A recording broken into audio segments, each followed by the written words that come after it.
Hello everybody. Today we're going to learn how to work with foam core. And foam core is used in making models and prototypes. So since we were just working with boxes, just for this prototype, we're going to make a foam core box. And we're going to experiment with hinges.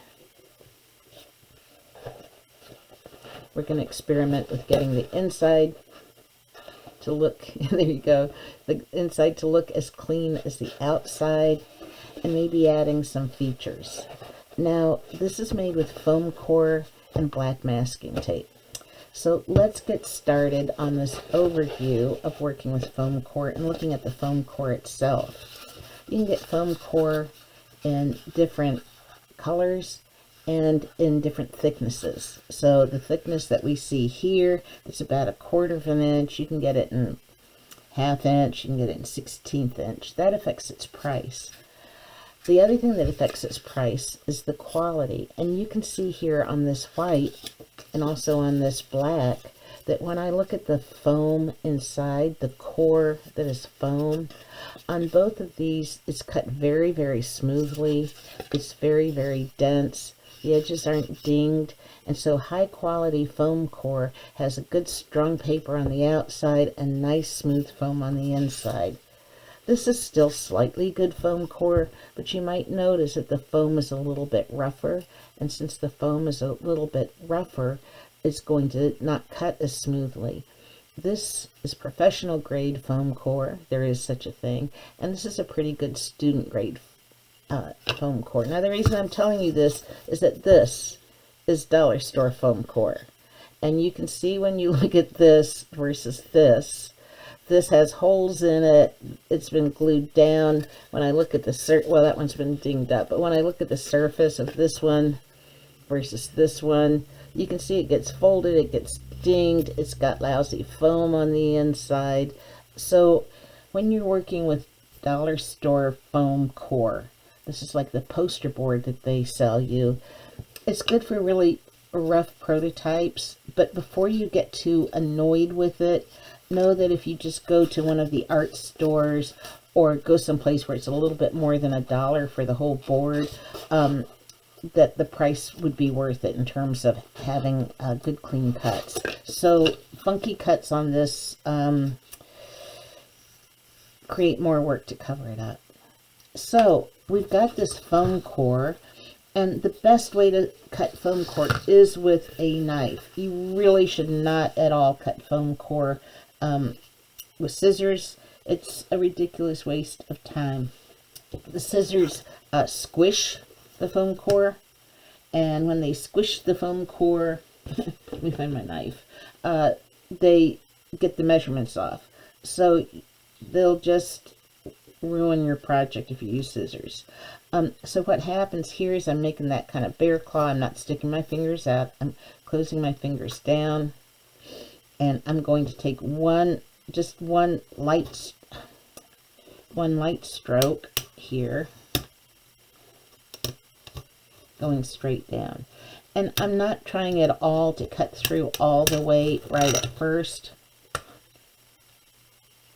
This blade is not as sharp as it should be. Okay, there we go. I may have to change blades. This blade is pathetic. So, there's a good thing to learn from. This blade is doing nothing but compressing the charcoal. I thought it was a good blade. So here I have my blades all together. I have my new number 11s. I'm going to just use the last one I used because this is a demonstration. So here's what I was trying to say. I'm going to cut along here, and I'm going to do several cuts. The first cut will just cut through the paper at the top, and then I'll cut through the foam core, and then once I kind of just stroke it in place, I'll eventually feel it come loose. Depending on how sharp your knife is and how dense your foam core is, this foam core just did not want to remove. There you go. So all I'm doing is it's almost like I'm sawing through the foam core. Don't expect that you're going to get a slice on the first try. Let's see what happens when I'm not using that funky area from the last one. So I'm doing this. I'm pointing with my pointer finger on this, dragging it along, just cutting it to get it started here. Started. There we go. And as I go through, this is just some very dense foam core. You might need like 3 or 4 passes for what your foam core is like. Should have checked my blades. Okay, so this will pull free eventually. Now, one thing I want to mention when you're putting foam core together to make a box like this, when you're putting 2 walls together, if you go like this, and I'll show you how to join it, you've got about 1/4 of an inch here, because it's this measurement plus this measurement on top. And I'm going to be explaining that more later. But when you're measuring, if I know that this will be a side, here, contrast. If I know that, for instance, this will be one side, and I'm going to have some foam core on either side of it, here or here, I want to work that into the pattern. So for instance, in this case, I'll say I'm going to make a box that this is a side, and it's going to meet another side. If I have any overlap of the walls, what I want to do is come right over here where you see this edge, and I'm going to put a scrap piece of foam core in there and line it up really well, and then take a very sharp pencil or score line and go across here like this. That way I automatically get the extra measurement I'll need when the walls come together. Now when the walls come together, there's a couple ways to do it. You can get this foam and poster board adhesive. It's not bad. It's a dollar store thing. It kind of melts the foam together. It'll work. And, you know, just a plain old Elmer's basic white glue will also work. These are models. And while there are professional model makers that use foam core for architecture, or buildings, or projects, or sculpture, you know, we're just making our basic models with it. So glues like this are fine. When I just taped it together, the glue didn't stick at all. These are 2 small pieces that I'm doing a test on. So while I could come back in here and try to make this work by putting glue coming down the center here, spreading it with the nozzle, and coming back in here, I could put this around the corner of something, of a box for instance, and I could tape it there, and it might hold, but it has a tendency to spring apart. This one right here, I used pins in it, and actually pins are the best way to go. Now if you don't have a whole box of sewing pins like this, you can get them at the dollar store, grocery stores have them even. And what I would do here is I would pin this pin in here and make it go straight down, making sure that I didn't go through either side here. And then I would pin this down. Once I got the 2 places pinned down like this, I would lift it up, put some glue in there, and then push the pins back down. So you have plenty of time to line things up. Let me get a good edge to show you here. I have plenty of time to line things up.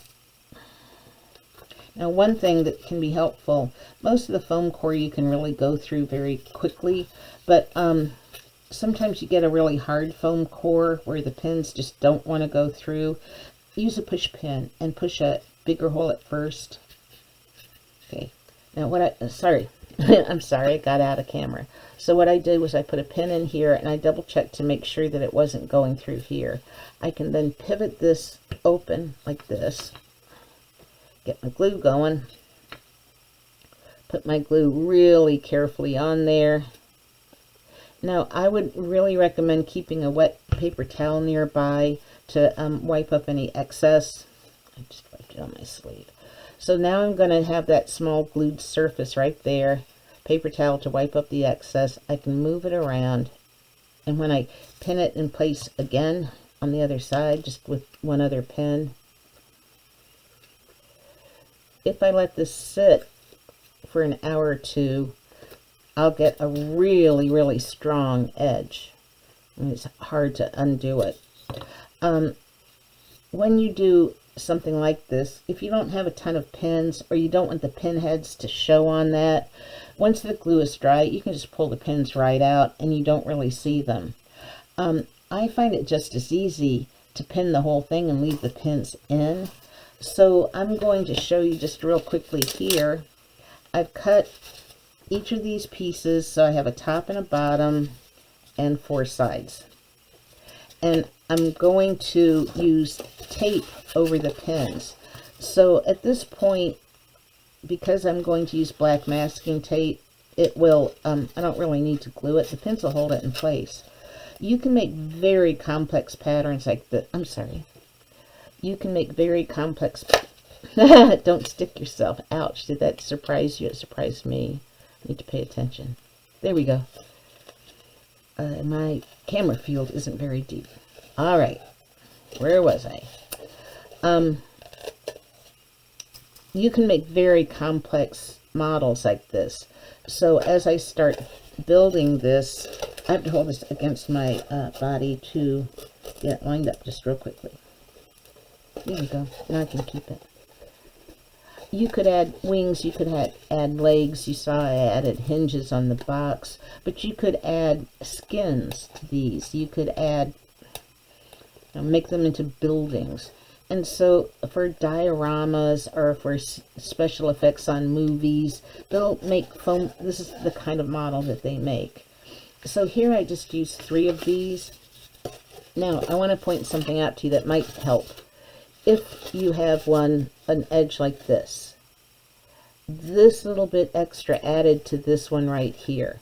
Now, if I add this right here, this other side, I have 2 widths of the foam core that I have to include in my prototype measurements or my pattern measurements. So just like a box that's made out of paperboard needs flaps, you have to also consider not just the flap on this, but the fact that you have some overhang here. Now, if this is going to be a drawer where you're going to see this side of the box, you would not sorry, if this was the front of the box, you don't want this to show. So the front of the box should go like this, and you should plan accordingly on how you put your pieces together, whether you put them on the outside or the inside. One way to keep it consistent, where you don't have to remember which one has double width and which one doesn't, is to do what we call a log cabin technique. And the log cabin technique is where you stagger it. So on this one, the board is on top and this one's on the bottom. On the next one, this board is in front and this board's on the bottom. So by staggering which one is on top and which one's on the bottom, as you work your way around, you will only have one poster board width on any of the sides. So when you cut it out, you can cut like a 4x6. I am sorry, I'm going out of the camera here. You can do your 4x6 and then just add this measurement to one side. I'm in an awkward place to share this with the camera and be on top of it to see what I'm doing. The camera is upside down and backwards to me, so it's a little hard to get this perfect for you. Okay, there we go.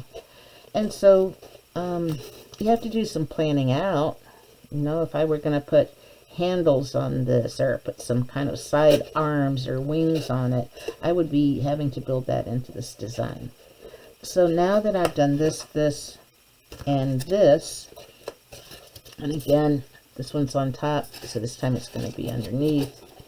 This will go like this now, okay? So let me pin that. You can see it goes very, very quickly. It does, you can't talk and do it at the same time. It does go very quickly. This would be a whole lot more stable if I glued it. Many times when I'm doing design work, I get impatient and I try to glue and pin all the sides at once. there can be a lot said for slowing that down. And if you're doing an intricate model out of foam core, you might want to do like one side and glue all the components together, let it dry, then do the next side. You know, figure it out. Sometimes trying to rush the glue job can mess up the more complex pieces, and you just need to like break it down into stages. Okay, so now I know how to put this together, and I have some funky edges here, so I want to show you about using this tape, and then I want to show you about things like the feet that we saw on the box and the hinge lid. So I'm coming around, just finishing this up. I just used 3 pins on each one. I'm aiming them straight down so that they don't come through the foam core and pinch my finger dramatically and suddenly. This one doesn't want to do it. Sometimes it takes a couple of passes for the pin might be not straight. These pins go through a lot in my studio. Okay, I use them for sewing my Urban Nomad fashion label. Okay, here we go. Now that I have this going on, I can take this and put the top on it like this. See, I think I might have measured 2. Okay, I can put the top on it like this, and I'm going to be doing exactly the same thing that I did before. This bottom is not well measured. I would count off on projects where I can see that the top is not visibly really correctly lined up. Might have done that because I want to hinge on it. Let me see.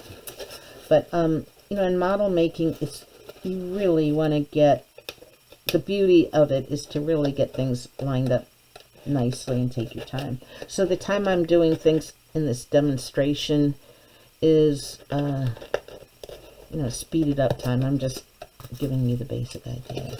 Okay, so of course I would have taken my time measuring things, double checking my measurements, measure twice, cut once kind of thing, right? Okay, so now one of the things that can finish off a box or a prototype or a model is to use tape to get the edges kind of cleaned up. So I'll put a lid on later. How's that? Some pins were not set very well with this great foam core. I think it's worth it to get good foam core, but I realize, you know, you guys may or may not like to do model making, and so you want to start off with just something cheap. But the cheap stuff doesn't want to stick too well. Okay, there we go. So now I have a pretty clean box, but the edges look horrible. So you can get white masking tape, you can get white duct tape, you can get black masking tape at a lot of different places these days. And what all I do here is I'm laying it down flat. I'm laying it down flat.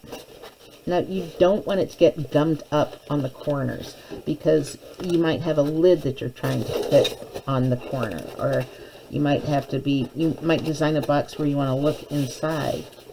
So what you want to do on these corners is take your X-Acto knife and just really trim the edges.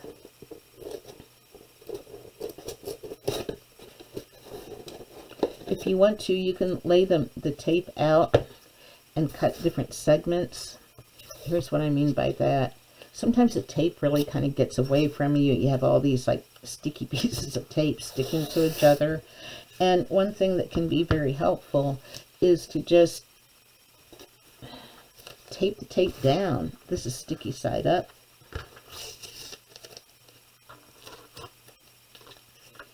And I'm laying it across the mat because that's the easiest way to do it for me, for the demo. Okay. Now I've got the tape under control. You could do this for any length, right? Like a super long length if you wanted to. And then every 2 inches that I want, I know that from here to here is a 2-inch piece of tape. From here to here is a 2-inch piece of tape. From here to here. And so instead of having all these little pieces of tape driving me crazy, when I know I'm going to need a certain size, I can then just peel that up, and I've kind of saved myself a lot of aggravation. we're not at 2 inches here. We're more at like 4 by 6 inches. So what we want to do here is clean up our edges. And then if I were to cut these longer sides of tape, you hold this down. I'm eyeballing it kind of in the middle here. Now, when you first get started doing model making, sometimes it's really hard to eyeball exactly where the center of the tape is so that you can fold it around like that. So never fear, here's how to cheat on that. So I can come in here and I'm kind of looking to see whether or not I've got that meeting up. And it might be that these two pieces of tape don't meet up. So what you can do, this is actually just a narrower thing of black tape. What you can do is just tape where you get these kind of funky edges, let it be, because then the edges are covered, and then come back with a really clean swipe of tape on top of it. And that way you just use the width of the tape. So for instance, down here, if this edge of tape where I've folded it over is funky, I can even use a heavier piece of tape. And it really cleans up your edges. It is faster, let me find out which tape I'm using, to just let some of the corners go until you're finished, like right here. Or I might, if I had a billion corners to cut, like let's say I'm doing a model for a client or something, I might do this and then just come through on the end of the model making process and just start trimming all the corners this way, because then it might be even cleaner.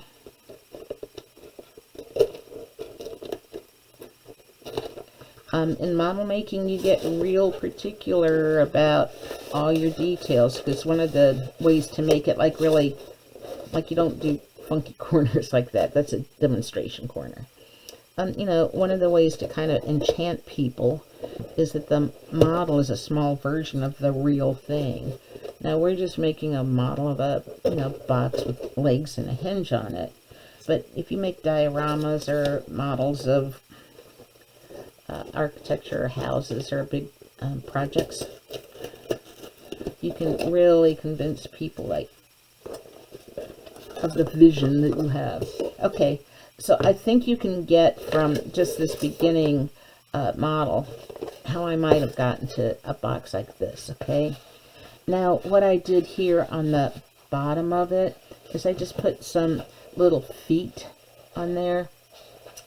And whenever you have an object that you've designed, if you raise it up some, it will make it seem more important. Like you can't see it standing up, but it would seem to float a bit on a tabletop.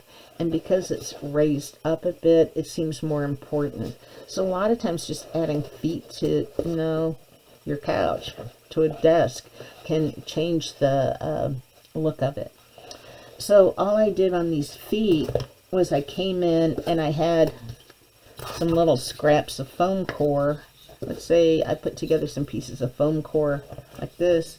I just pinned them together, and if I wanted to make some very tall feet, I'm going to make some short feet. I screwed up because I didn't plan this in like I did on the previous one. Here, I can show you this. I would have a difficult time. Here's what the problem was. I should explain that to you. I'm sorry. Okay, when I was getting ready to put this, use this as an example, I really couldn't get my pin down in there to make this a very long leg. And it would be a pain in the neck for me to come in here and try to find the exact place with my straight pin to poke this onto. So here's where the planning comes in. For a bottom like this, before you put the bottom on, have the plan that you're going to have some tall legs. I'm going to flip this over. I'm sorry, have the plan that you're going to have some tall legs. This is the bottom of the piece. And then what happens is when I go to pin this in,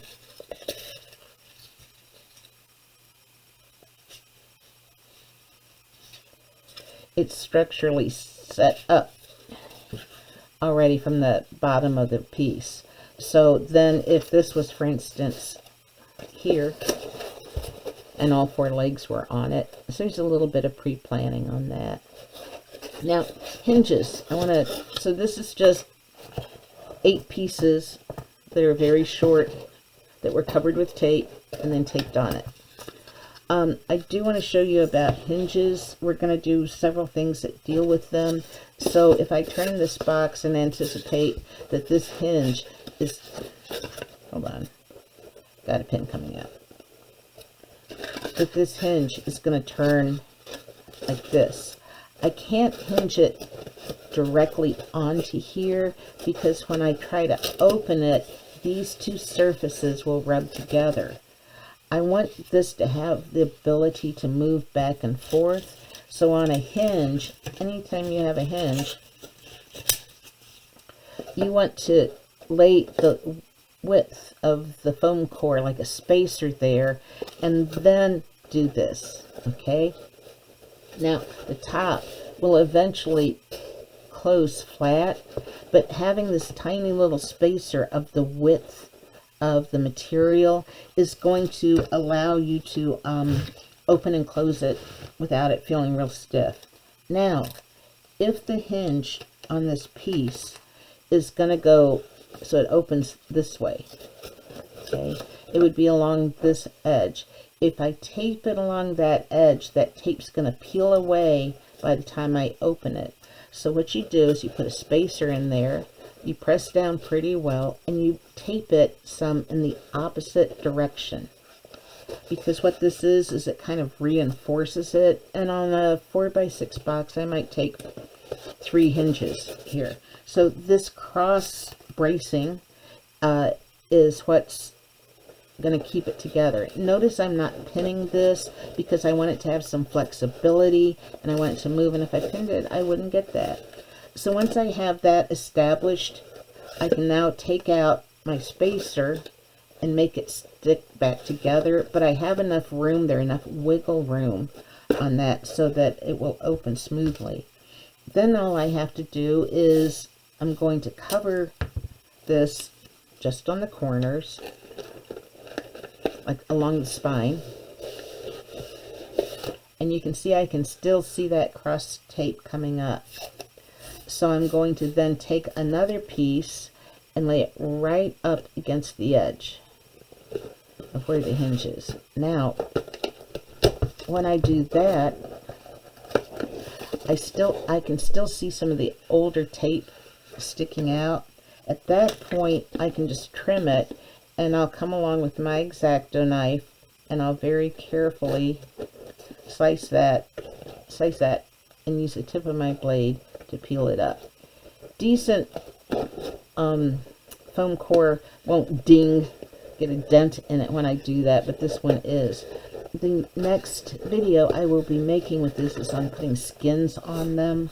So if you have something where you have a little bit of an error on it, we'll be able to cover it up later anyway. So now that this is hinged and I have the proper kind of mobility of the hinge, if I don't have a cap on the hinge kind of works, but you'll notice that it moves back and forth a lot. So let me get this pulled out. I'm going to just tear this since it's a demo. I would always cut it with a knife if this was a professional, an art model. Okay, so now it opens and it has the amount of space it needs here. By the way, this needs a piece of tape as well. However, it can kind of get off a little bit, corkscrew out a little bit, because the sides aren't held down. And so once I clean this up with tape evenly, I'm just going to fold that in. And I come down here. I noticed on this one that it had an edge to the lid. So it's not just a flap at the top, but an edge to the lid. Now, I don't want to pin down the sides of the lid because I want the box to be firm, but I want the lid to be able to flex.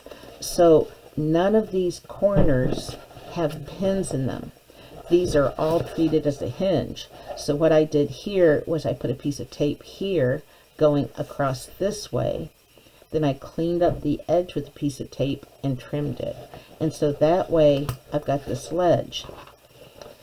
When the box opens, sometimes if this edge came all the way to the back, the edge would stick as it tried to move forward. So I just mitered the corner.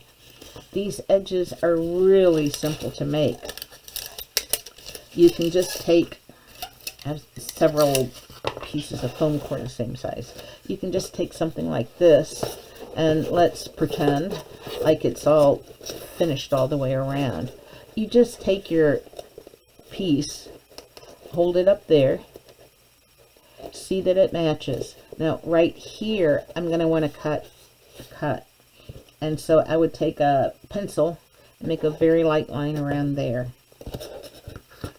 Once I have that, let me get my tape.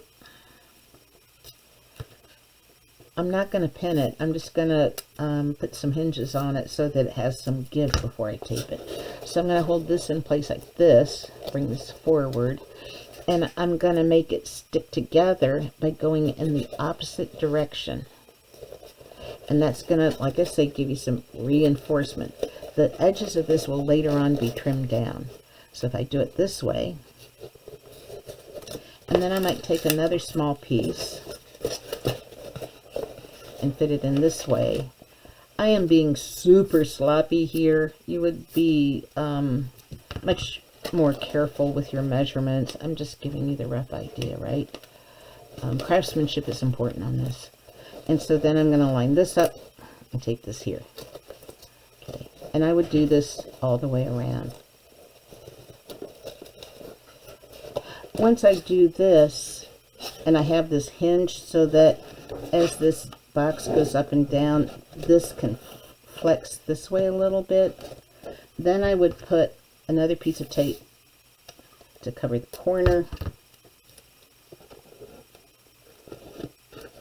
Use my knife to cut it. Put a finishing seam on top of it. Now you can do this with white masking tape or yellow masking tape. You know, you're just getting rid of those funky corners that you have with this kind of foam core. Once I do this, again, I would come in here with a sharp knife where I could see it and cut this. Lift the edge with my knife and make sure I had a really clean edge by the time I pull that back up, which I cannot do away from my body apparently. So now you know how to make a simple box like this. What I'd like for you to do is just play around with this. In what way might you be able to have a hinged box? How far can that hinge go? Flaps. Could these flaps be different sizes? Could it open up another way? Could it have something pinned on either side protruding like handles? What could you do with the foot of this? I should say that you can pin things other than foam core into foam core. And so if you thought of other ways to attach handles or attach objects onto this, you could certainly do a lot with this. So what I want you to do first is create some kind of prototype of a box that has some kind of movement or action or interesting feature. And we'll be posting that and sharing that with each other. All right, next video, we'll put some skins on it, see what happens. Bye, have fun.